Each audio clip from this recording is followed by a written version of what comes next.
Selamat pagi, selamat datang di gereja, selamat beribadah kepada Tuhan. Shalom. Masih lemes ya, karena belum sarapan, sama. Kembali saya sapa, salam. Puji nama Tuhan. Kita datang pagi hari ini, kita percaya bukan karena rutinitas, bukan karena kebiasaan tiap minggu ya, tapi ada kuasa Tuhan yang menggerakkan kita untuk kita boleh datang berkumpul, memuji, menyembah, dan meninggikan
yang menjadi satu-satunya kekuatan kami, harapan kami, penolong kami yang ajaib, serta tempat perlindungan kami yang teguh.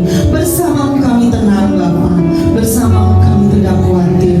Pagi hari ini kami mau siapkan hati kami untuk meninggikan, mengagungkan, menyembah Engkau dengan sungguh. Kami percaya Engkau mengurapi ibadah kami dari awal sampai akhirnya, dan biarlah nama-Mu saja yang dimuliakan. Terima kasih Tuhan, hanya di dalam nama Tuhan kami Yesus Kristus. Mari jemaat Tuhan yang siap untuk memuji, sama-sama kita katakan amin. Silakan duduk Bapak Ibu. Persoalan masalah apapun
siapkan hati kita untuk kita boleh dibentuk, diubah, agar kita dapat mengerti jalan-jalannya Tuhan, agar kita dapat memahami semua yang Tuhan mau di dalam kehidupan kita, sehingga hidup kita hanya untuk Tuhan, hanya untuk menyenangkan hati Tuhan.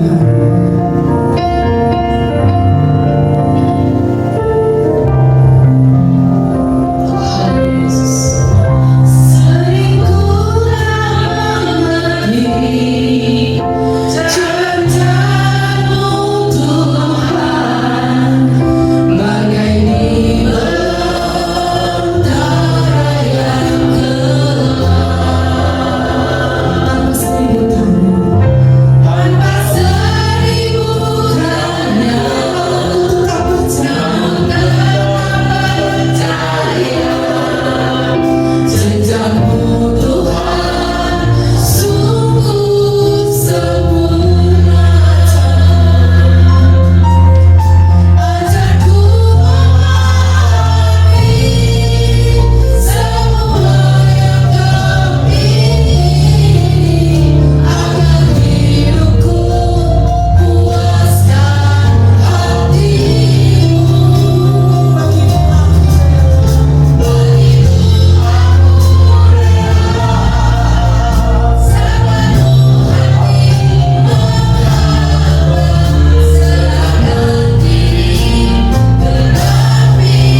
kami melakukan kebenaran-kebenaran yang kami dengar, kami pelajari, yang merupakan kehendak Tuhan dalam hidup kami. Sering kami melakukan apa yang kami ingini, bukan yang Tuhan ingini. Ampuni dan kuduskan kami, layakkan kami ada di hadapan Bapa yang penuh kasih, yang dengan kesabarannya menasehati, memberi kesempatan kami untuk bertobat dan mencari Tuhan. Urapi hamba-Mu melalui kebenaran firman. Kata kalimat yang keluar di bibir hamba-Mu merupakan pesan dari Allah. Tuhan, terima kasih.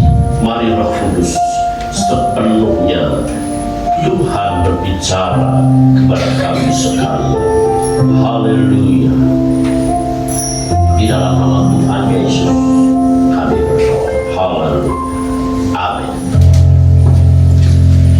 Silakan duduk kembali saudara yang dikasihi Tuhan. Haleluya. Shalom. Tuhan memberkati kita sekalian saudara yang dikasihi Tuhan. Kita akan belajar dalam kitab Wahyu pasal yang ketiga.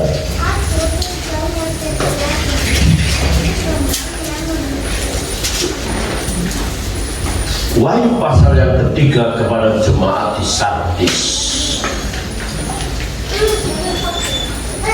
Dan tuliskanlah kepada malaikat jemaat di Sardis, inilah firman Dia yang memiliki ketujuh roh Allah, yaitu jemaat Tuhan, dan ketujuh bintang itu, yaitu gembala jemaat. Aku tahu segala pekerjaanmu, engkau dikatakan hidup, engkau dikatakan hidup, padahal engkau mati. Bangunlah dan kuatkanlah apa yang masih tinggal, yang sudah hampir mati, sebab tidak satu pun dari pekerjaanmu aku dapati sempurna di hadapan Allah. Karena itu ingatlah bagaimana engkau telah menerima dan mendengarnya, turutilah itu dan bertobatlah. Karena jika engkau tidak berjaga-jaga, aku akan datang seperti pencuri, dan engkau tidak tahu pada waktu manakah aku tiba-tiba datang kepadamu. Tetapi di Sardis ada beberapa orang yang tidak mencemarkan pakaiannya. Mereka akan berjalan dengan aku dalam pakaian putih, karena mereka adalah layak untuk itu. Barang siapa menang, ia akan dikenakan pakaian putih yang demikian.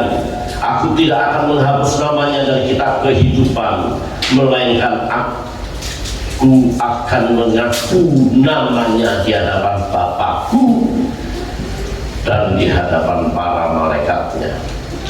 Siapa bertelinga, hendaklah ia mendengarkan apa yang dikatakan Roh kepada jemaat-jemaat. Amin.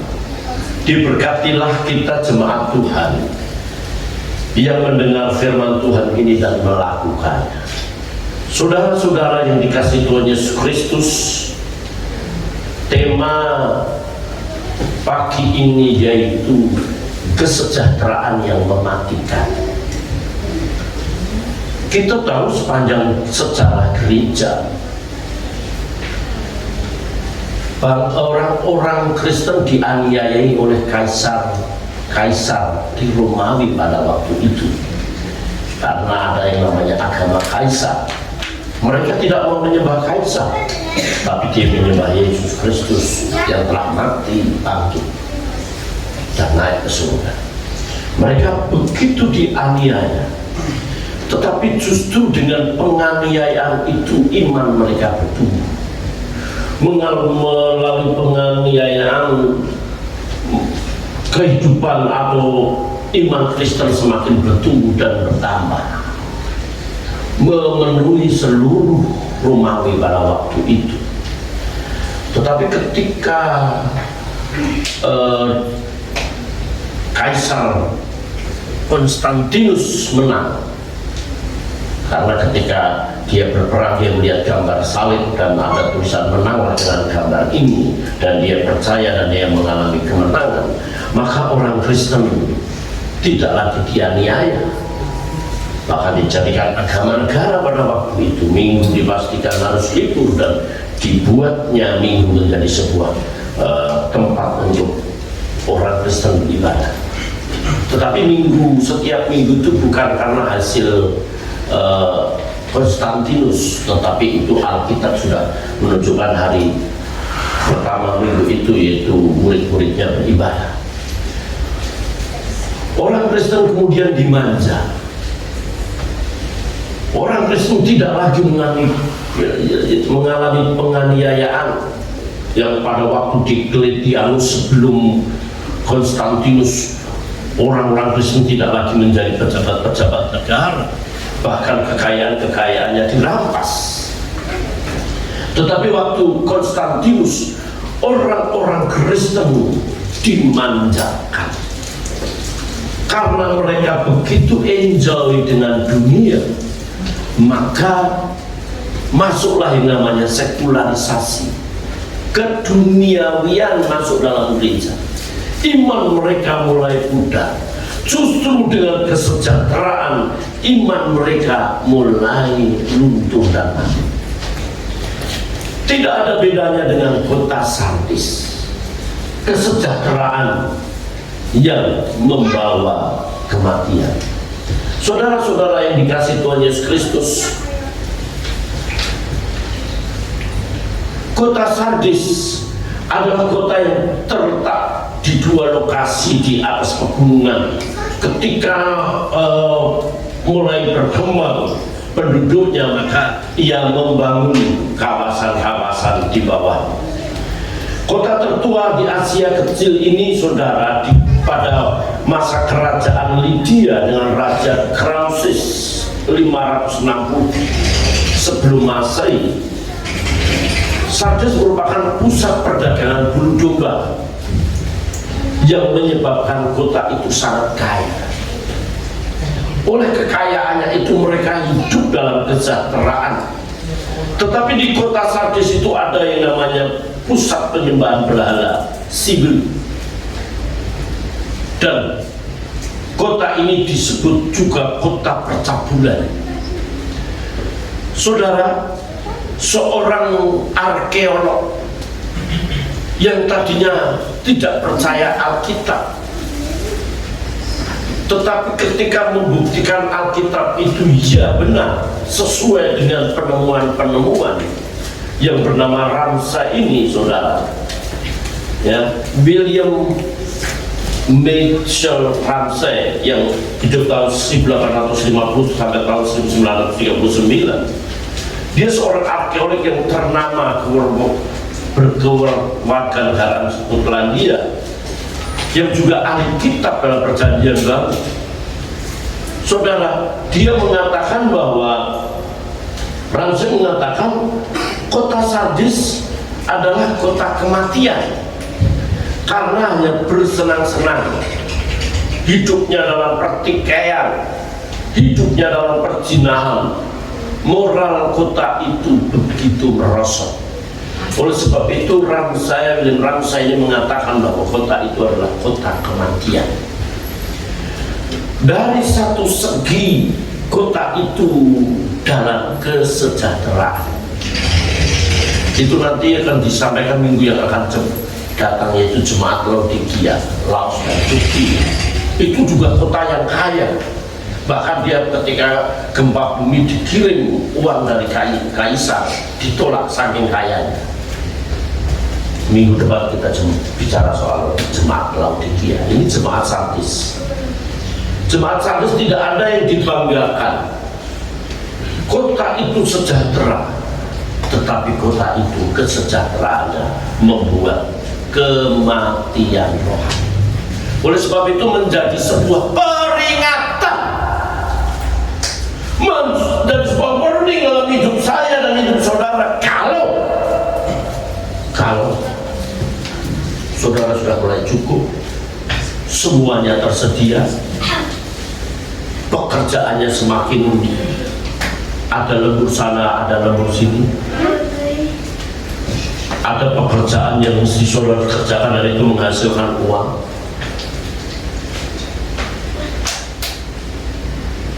Sangat waspada, jangan sampai kesejahteraan kita mematikan.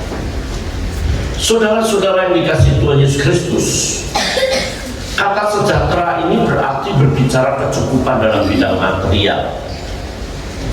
Kesejahteraan itu tidak salah. Saya berdoa saudara sejahtera. Saya prihatin kalau saudara tidak bisa makan. Kita harus bekerja, kita harus sejahtera.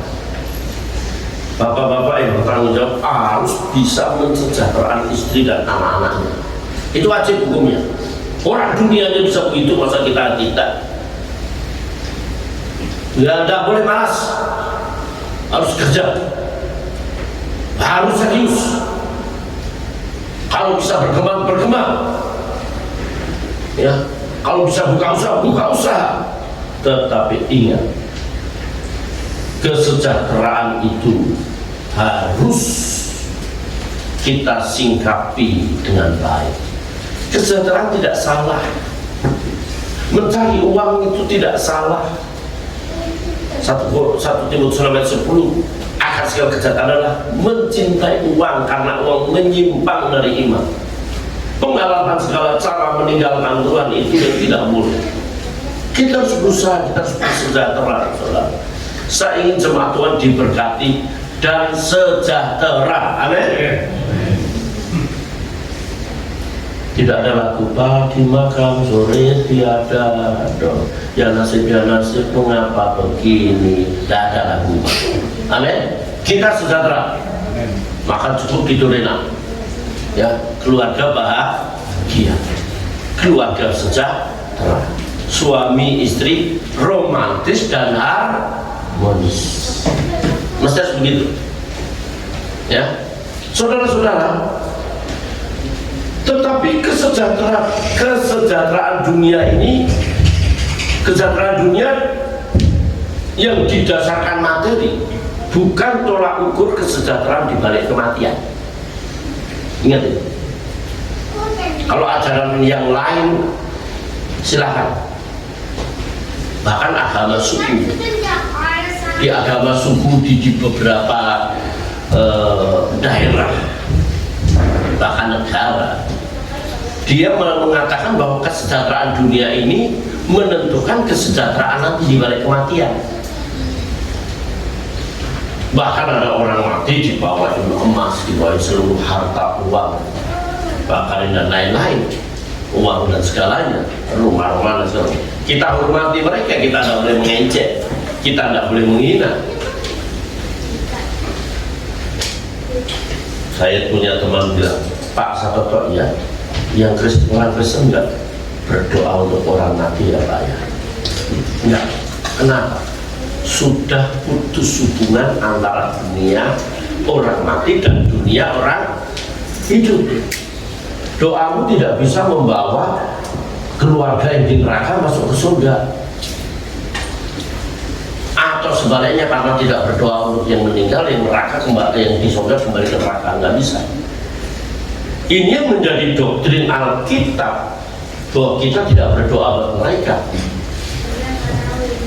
Kalau kita datang kuburan, membersihkan, kemudian memberi bunga, itu hanya bentuk kasih kita kepada orang tua yang meninggal atau orang yang kita kasihi. Itu bentuk kasih kita. Jangan juga karena orang itu sudah begitu terus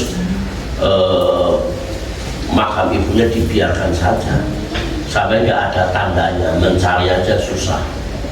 Yuk dibesarkan sampai gede, perhatikan itu. Tetapi kesejahteraan pada waktu ini bukan tolak ukur kesejahteraan di balik atau kekayaan di balik kematian.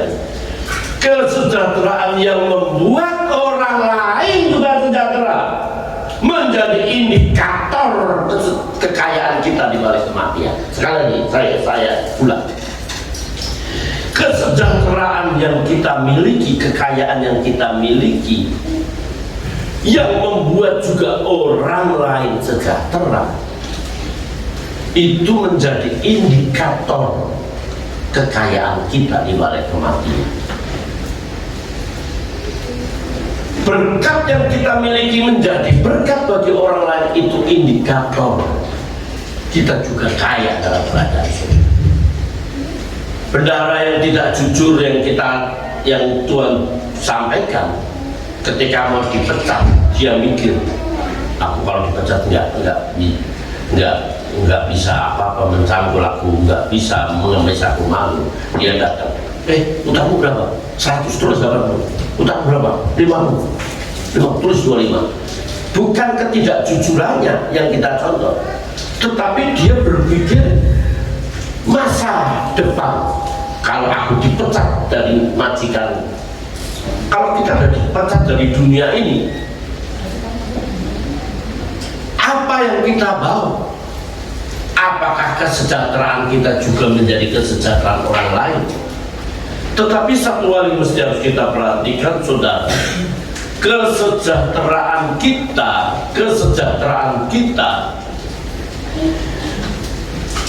kesejahteraan dunia ini dapat mematikan kehidupan rohani walau kita beribadah. Sebab ibadah kita mungkin hanya sebatas rutinitas, sebatas kita hanya satu kewajiban agama ini, dan itu mesti harus kita perhatikan. Kehadiran kita, apakah itu merupakan kerinduan kita bertemu dengan Tuhan sebagai rasa ucapan syukur atas pemeliharaan dan berkat-berkat Tuhan yang Tuhan berikan kepada kita. Mungkinkah saudara orang yang rajin ke gereja mati rohani? Bisa saja. Bisa. Siapa bilang nggak bisa? Bisa. Dia ke gereja tapi masih menyimpan benci, masih menyimpan dendam.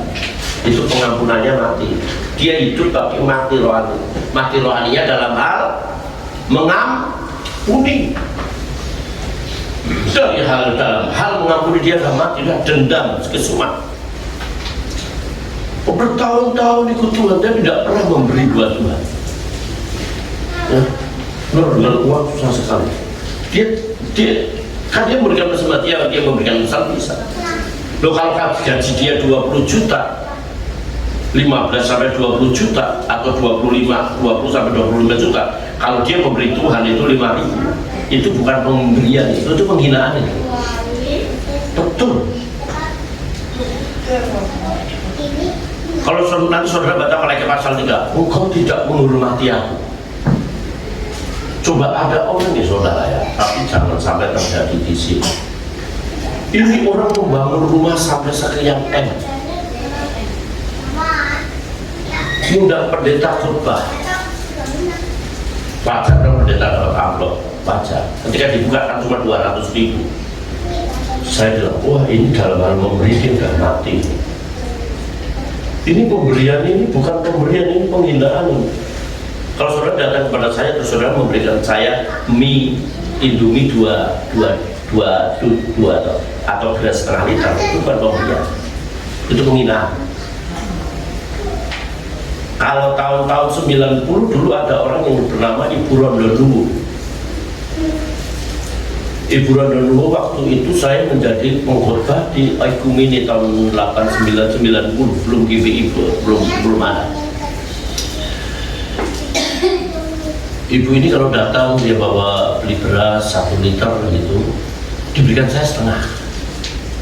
Dia masak, saya dibawain buat Pak Pendeta. Wah, itu saya ketemu orang yang baik, bukan karena dia mau beri pendeta, bukan. Dan saya bersyukur ya, ini jemaat di tempat ini sudah cinta Tuhan, mengasihi Tuhan, mengasihi gereja dalam tanda kutip, mengasihi pelayanan. Ya, ini dikerjakan sampai jam 11 malam kemarin itu. Saya juga tahu. Yang Mas Harim mesti bilang, Pak Pendeta saya ada di gereja Pak Pendeta gitu. Kan paling tidak pendeta coba bawain kopi gitu ya, sampai jam 11 malam. Ya, orang-orang yang cinta Tuhan. Ini Ibu Rondono ini, waduh, saya orang rajin Pak. Di Villa Bekasi ada 1-2 yang care dengan hamba Tuhan, bukan gereja, beda. Ya, peduli dia. Tapi orang-orang yang sudah mati dalam hal memberi, waduh, Tuhan mengatakan orang ini sejahtera, tetapi mati rohani. Ada orang berkata, yang penting kan memberi Pak, bukan yang penting memberi. Kalau saudara membawa kepada saya arsik yang paling saya sukai, tapi arsiknya basi, you menghargai saya? Enggak. Saya kalau bawain seseorang gitu, oh yang layak, ini yang layak. Saudara bungkus, kalau saudara ya mengucap terima kasih pada guru, yang baiklah, hormati guru. Ada orang masih guru, repah-repah bungkus pakai koran kotor dimasukkan, ini buat guru. Wah, saya marah dalam hati untuk guru kelas. Kembalikan aja. Dia hidup tetapi mati. Dia hidup tapi mati. Mati dalam pengampunan. Perasaannya nggak ada. Kemarin saya mengajar vokal kelas 6. Artikulasi, tanda prasering, tanda dinamik, pemenggalan kalimat, pernafasan, terus tanda dinamik, saudara ya. Tanda dinamik, tanda yang menunjukkan lemah lembutnya nada, gitu. Tanda mars, tanda tempo dan lain-lain. Saya coba satu lagu Buddha. Lagu ini begini terus nyanyi. Udah nyanyi gitu saudara. Udah terakhir karena waktunya jam tinggal 10 menit. Sekarang semuanya merem. Pak guru main musik, kita nyanyi bareng-bareng. Dia Pak guru nyanyi sendiri. Pada nangis mereka.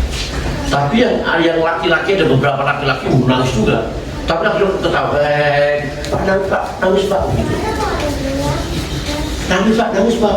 Pernah diledek-ledekin. Yang kedua lagu, saya masukin lagu ayah. Di mana akan ku cari, yang ayahnya meninggal, nangis sekali. Nangis Pak. Jadi daripada kamu mati rasa, gitu. Mati rasa ini, orang udah mati rasa ini, tidak punya perasaan ini. Dia hidup tetapi mati.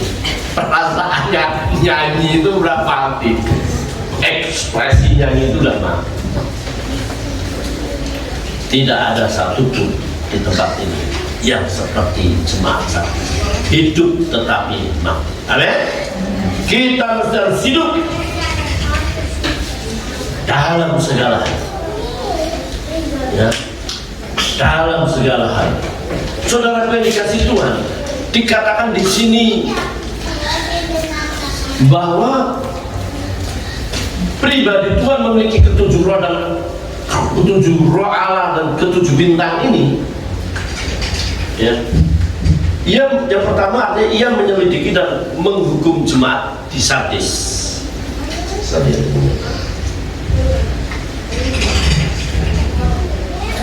Oke.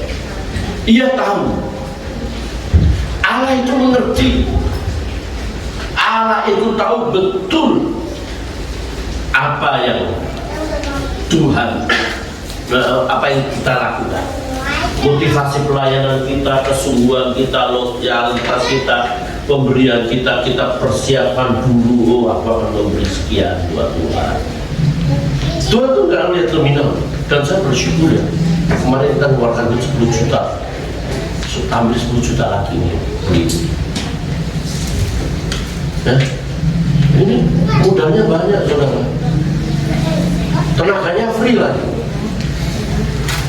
Coba kalau kita panggil apa itu shopman yang itu, ini semua kerja minggu kemarin bapak-bapak pada kerja yang saya tidak perlu sebutkan sampai siang, sampai sore ya Pak. Saudara, Allah mengerti kita kerja ini buat Tuhan, bukan buat saya. Tidak selamanya saya jadi gembala jemaat. Oleh sebab itu saudara, Allah mengerti dan Allah memberikan penilaian. Allah memiliki kuasa dan kebijaksanaan penuh.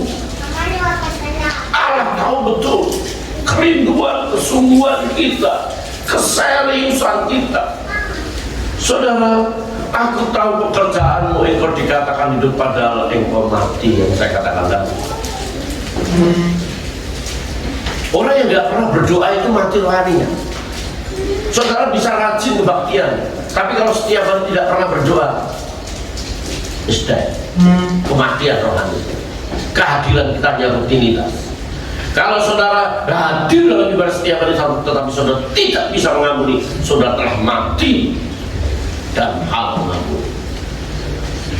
Saudara hadir dalam ibadah setiap waktu, tetapi masih duniawi, masih memegang. Kita semua memang pelit. Tapi kalau pelit kita sampai 89, 90% mati wanita. Kita kan juga tidak altruistis, tetapi juga tidak egoistis. Kalau altruistis mementingkan orang lain, kalau egoistis mementingkan diri sendiri. Ada orang-orang kalau untuk istrinya, ya suami-suami untuk istrinya pelitnya setengah mati, tapi untuk keluarganya dia main kasih aja tanpa bilang istrinya. Kalau buat orang lain, orang Jawa nyah kasih banyak, tapi untuk keluarganya susah. Tapi saya nggak ingin dapat itu. Kita sebenarnya kita harus seimbang, ya. Hendaklah kita berbuat baik, terutama bagi orang-orang yang seiman, ya, untuk seiman.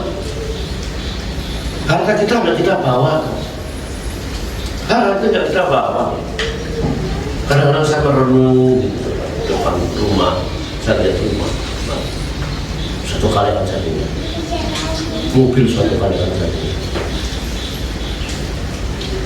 Apa sih yang kita banggakan dalam hidup ini? Jangan kita dikatakan sejahtera padahal kita mati. Mati dalam hal ini, mati dalam hal ini, mati dalam hal ini. Mati dalam pengampunan, mati dalam kekonsistenan doa, mati dalam memberi banyak hal.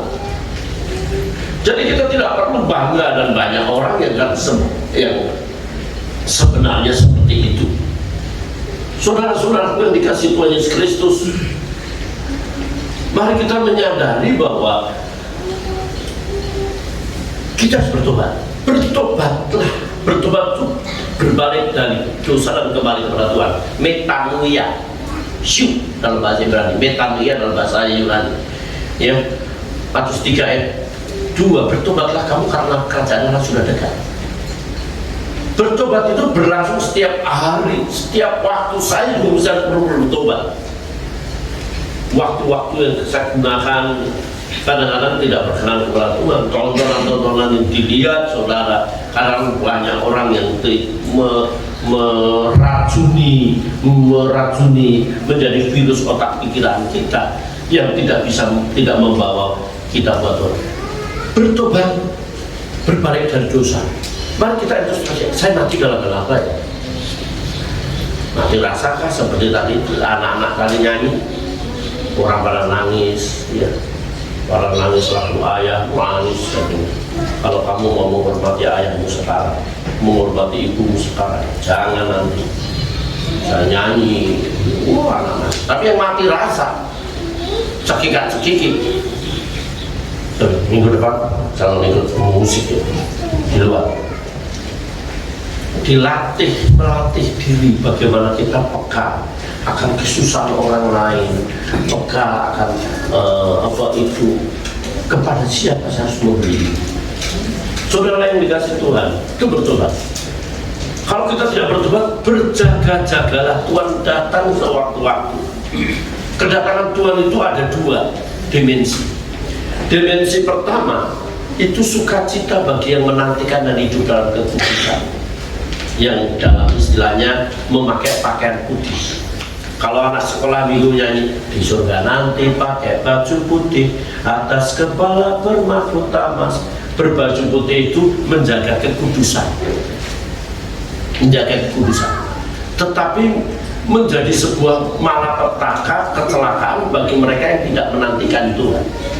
Berjaga-jagalah, harus waspada.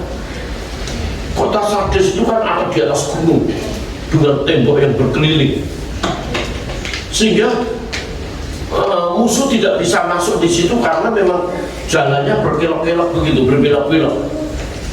Musuh tidak bisa masuk. Tetapi ketika musuh dia ada di bawah, saudara, prajurit yang di loteng atas itu tidak sadar topinya jatuh. Ketika jatuh, menggelinding, diambil. Nah, ketika diambil itu, musuh-musuh di bawah ngeliatin, wah itu ada topi yang jatuh dan diambil. Diikutilah ini orang prajurit. Akhirnya kota Sardes dapat dikalahkan hanya karena satu orang yang tidak berjaga-jaga, satu orang yang tidak waspada, satu orang yang tidak hati-hati, hanya karena mengambil topi yang jatuh, helm yang jatuh, dan dia diikuti oleh musuh yang sudah lama melihat jalan masuk ke tempat itu. Kita bukankah banyak kekurangan? Bukankah masing-masing kita punya kelemahan? Jangan sampai kelemahan itu digunakan iblis setan untuk membuat nama kita tercemar, nama Tuhan tercemar. Mari kita sangat berhati-hati, bertindaklah hati-hati. Yosua pasal yang pertama. Jangan menyimpang ke kiri dan ke kanan. Saudara mesti harus punya jabatan yang baik di kantor saudara. Harus sungguh hati-hati bekerja dengan sungguh-sungguh. Saya sudah hampir 37 tahun mengajar, dan tahun depan saya mulai bertugas. Saya lihat justru orang-orang Kristen yang menjadi skandal batu sandungan. Ia tidak berhati-hati dalam bersikap, bertindak. Kita harus memiliki sebuah jabatan dalam arti karena hasil kerja atau karena pekerjaan kita yang baik. Tetapi jangan sampai karena jabatan itu kita menyalahgunakan. Kelemahan-kelemahan kita jangan sempat digunakan orang lain untuk menjatuhkan kita. Daniel punya kelemahan, dia 3 kali berdoa menghadap Yerusalem sehingga mereka mengadu pada kaisar. Dalam 3 hari ini barang siapa tidak meminta menyembah pada kaisar, buang ke lubang singa. Kelemahan itu dimanfaatkan, tetapi Daniel tetap konsisten dengan iman. Demikian juga Sadrak, Mesak, Abednego ketika di dataran 2 dia tidak mau menyembah patung yang dibuat kaisar. Saudara-saudara, mari kita tetap berpakaian putih, menjaga kekudusan, menjaga hidup benar di hadapan Tuhan. Saudara, dikatakan di sini orang yang hidup dalam kekudusan berjalan dengan aku dalam pakaian putih. Artinya ia akan hidup dalam penyertaan dan pertolongan Tuhan pada masa kini. Dan aku tidak akan menghapus namanya dari kitab kehidupan. Itu yang kedua. Ketika kita percaya kepada Yesus Kristus, nama kita tertulis dalam buku kehidupan. Itu yang kita pahami. Tulis nama ini kehidupan. Di situ ada Bapak Samuel Adu.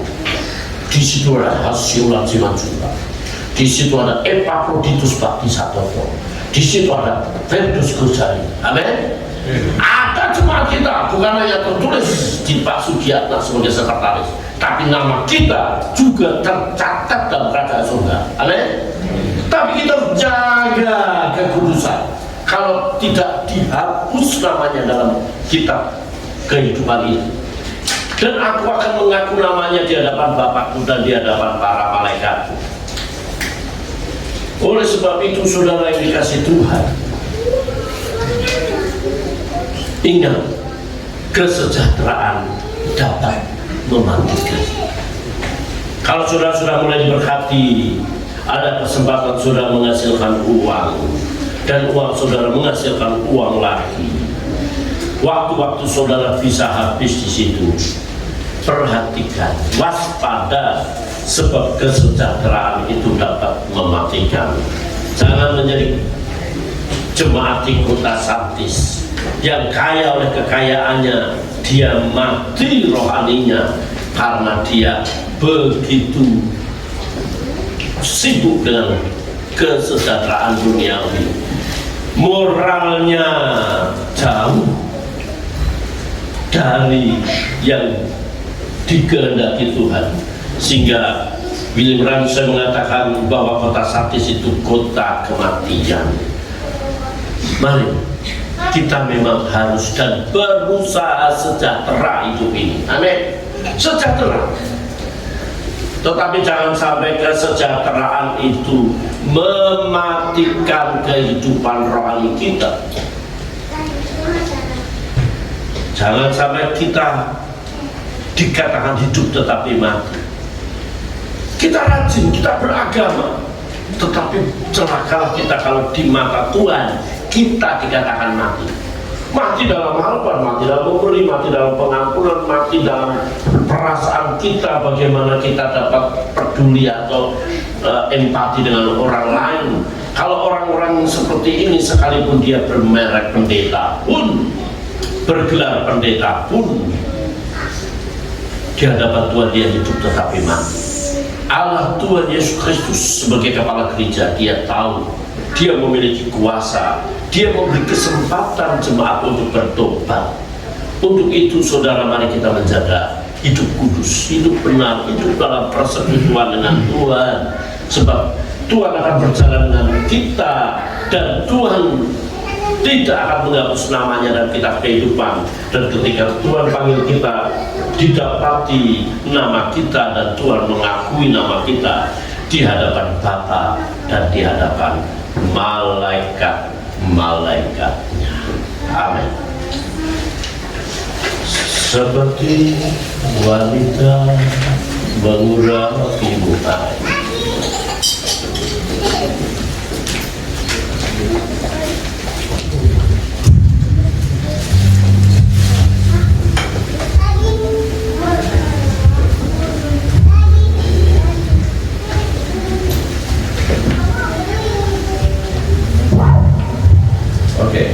mari saudara kita panggil berdiri bersama-sama.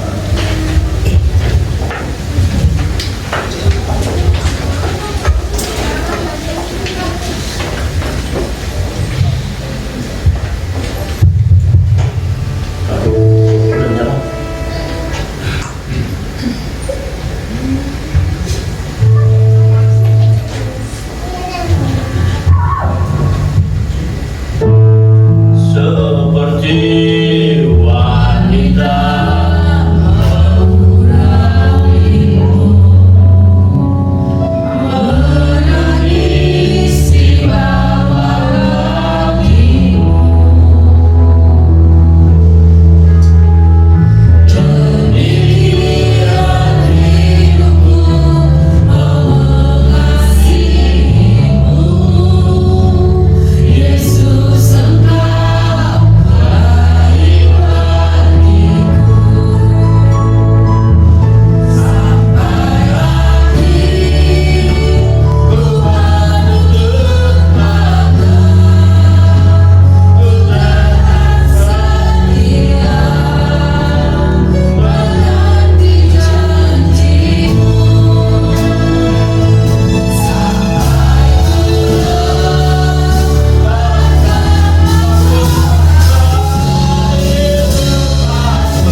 betapa sungguh menyakitkan penilaian Engkau kepada jemaat Sardis. Mereka dikatakan hidup padahal mereka mati. Jangan biarkan penilaian itu ada di jemaat GBI Rewan Papan Mas Tuhan. Jangan biarkan kesejahteraan kami mematikan kehidupan rohani kami. Jangan sampai kesejahteraan kami membutakan kami untuk melihat kesusahan dan kebutuhan orang lain. Biarlah kami bertobat, bangkit, dan kami menyadari hidup yang sementara ini satu kali kelak kami akan menikmati apa yang telah kami lakukan di bumi ini. Sebab di bumi ini merupakan tempat kami persiapan, tempat kami membawa bekal di balik kematian nanti. Bapa, terima kasih, biarlah kami terus menjaga kekudusan, pakaian putih, sehingga kami tidak bercela di hadapan Tuhan. Terima kasih Bapa, berkati dan meteraikan firman-Mu dalam hidup kami. Hamba mengangkat tangan bagi jemaat-Mu, kiranya berkat Allah turun atas mereka. Bagi jemaat yang sakit, kami berdoa di dalam nama Yesus Tuhan, Tuhan sembuhkan. Melalui kesehatan mereka mengabdikan hidup kepada Tuhan dan beribadah kepada Allah. Bagi yang berkekurangan, Tuhan mencukupi. Bagi yang lemah, Tuhan beri kekuatan untuk mereka berharap, dan Tuhan tidak pernah meninggalkan. Bagi yang bertubi-tubi menghadapi kesulitan dan masalah, Tuhan buat mereka mengerti 1 Korintus 10 ayat 13. Pencobaan-pencobaan yang kamu alami adalah pencobaan-pencobaan yang biasa. Allah itu setia dan Dia akan memberikan jalan keluar. Tuhan berikan kekuatan, Tuhan memberikan jalan keluar.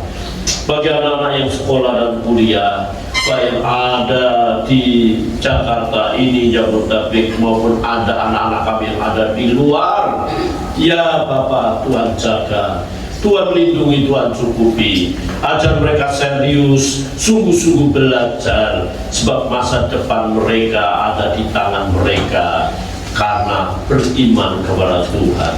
Bapak, terima kasih, kesungguhan mereka belajar, biarlah sungguh diberkati Tuhan. Bapak, cukupi apa yang kami butuhkan.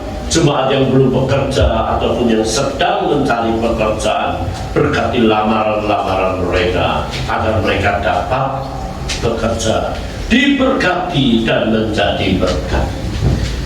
Bapak, terima kasih, banyak program-program gereja Tuhan memberkati. Doa kami, mereka yang telah berjelil lelah, mereka telah memperhatikan gereja, memperhatikan pelayan-pelayan, Tuhan memberkati. Mereka tidak berkekurangan, mereka diberkati Tuhan. Berkati negeri ini dengan keamanan dan ketenteraman, hikmat marifat ada pada Presiden kami Bapak Insinyur Joko Widodo untuk mengatur negeri ini sehingga kesejahteraan semakin membaik, perekonomian semakin membaik, sebab semuanya berdampak dalam hidup kami. Keamanan semakin nyata, sehingga ketentraman itu ada pada kami dalam ibadah maupun keluarga, juga dalam pekerjaan. Sebentar kami mau pulang, Tuhan sertai kami sampai di rumah dengan selamat, dengan penuh sukacita. Dan sebelum jemaat Tuhan pulang, jemaat Tuhan akan memberi persembahan. Ajar kami memberi dengan sukacita, dengan rasa hormat, dengan sungguh-sungguh, karena kami bersyukur kepada Allah. Terpujilah nama-Mu ya Bapa. Saudara-saudara, arahkanlah hatimu kepada Tuhan yang mengasihi dan mati buat Engkau. Bangkit naik ke surga dan akan kembali kepadamu menjemput kita sekalian. Pulanglah dengan damai dan sejahtera dari Allah Bapa, kasih setia dari Yesus Kristus Tuhan, dan persekutuan Roh Kudus menyertai saudara sekarang sampai Maranatha. Di dalam nama Tuhan Yesus Kristus kami berdoa.